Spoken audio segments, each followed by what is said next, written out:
So, the Thing portion of Montober ends today with 2011's The Thing, a prequel to the John Carpenter movie. Yeah, they could have found a better title. But a lot of people don't like this movie. I don't mind it. It's good enough for what it is. It shines some light on what happens in the Norwegian camp, despite one minor continuity issue. A little creative thought can explain. We never see them use the thermite to free the flying saucer, even though we see that in some black and white footage they uncover at the Norwegian camp in this, which was a nice nod to the original. But it never happens in the prequel, and I can kind of use a little creative thought to explain why. They were testing the thermite in a different spot and determined it would be too much of a risk to the flying saucer, so they never did it. And then when the Thing activated the flying saucer towards the end of the movie, that's what freed it from the ice and made it ready for Kurt Russell and the gang to find it. This film, in the cast too, we got, I can't think of the name of the other American actors, but we got the lead, Mary Elizabeth Winstead, who's solid and tends to deliver a good performance in whatever she does. In the Norwegian cast, to my knowledge, this is actually an all-star cast movie for the Norwegian cast members. Like, if they were to make a Norwegian version of Ocean's 11, these are the actors that you would expect to see casted in it. They're that well known. The biggest draw this film has is the computer effects. They actually had decent practical effects made for this movie, and when you look at the behind the scenes stuff, they're still good. And the first initial cut of this film, from what I understand, was a practical cut, but studio interference raised its ugly head and mandated, oh, we have to have computer generated. First of all, they never should have gone 100% either way. It should have been a combination of the two. Practical base with CG enhancements, and this film would have aged perfectly. As it is now, it has CG effects that look dated 6 months after the movie came out. The director himself had such a miserable time actually working on this film, thanks to studio interference, he vowed never to work on an American movie again, and it's a shame because his talent shines through this film's shortcomings.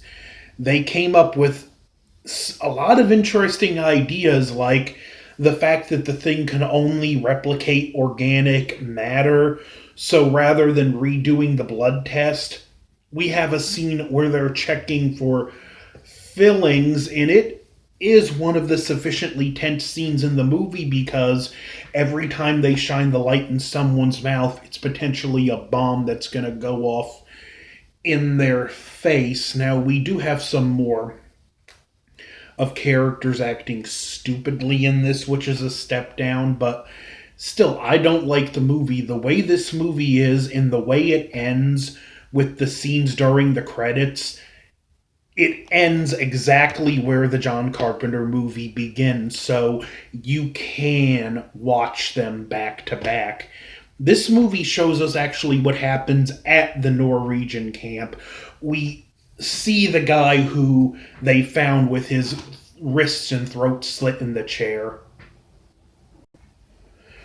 We get to see how the split face thing became the split face thing in the one that got brought back to U.S. Outpost 31. We get to see how that axe wound up in the wall for Kurt Russell to find. So it does tie a lot of things up. It's a nice companion piece to the original. I mean, not to the original, to John Carpenter's remake.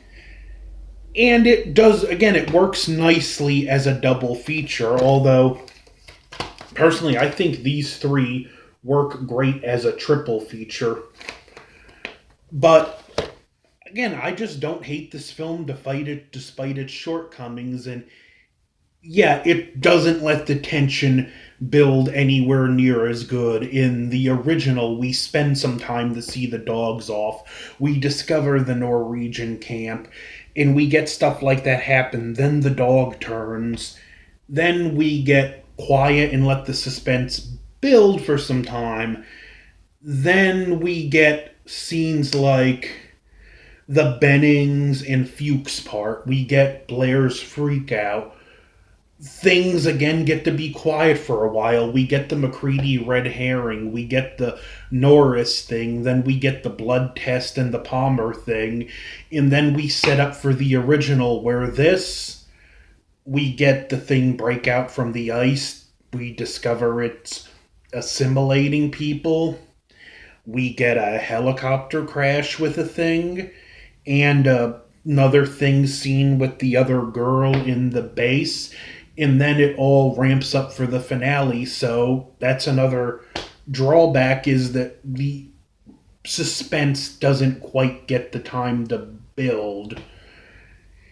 Which again, I feel like is the studio interference. The director claims the movie he wanted to make, and I do believe him, was a lot better. He really wanted to do something phenomenal, but he had his hands tied with the studio completely, and that's a shame, because where we got a movie that I think is just all right, we could have had a movie that rivals the John Carpenter film. The acting, again, I feel is pretty solid all the way around, and there's even nice dynamics. Like, there's the one character, I think, Lars. He's the only Norwegian that doesn't speak English.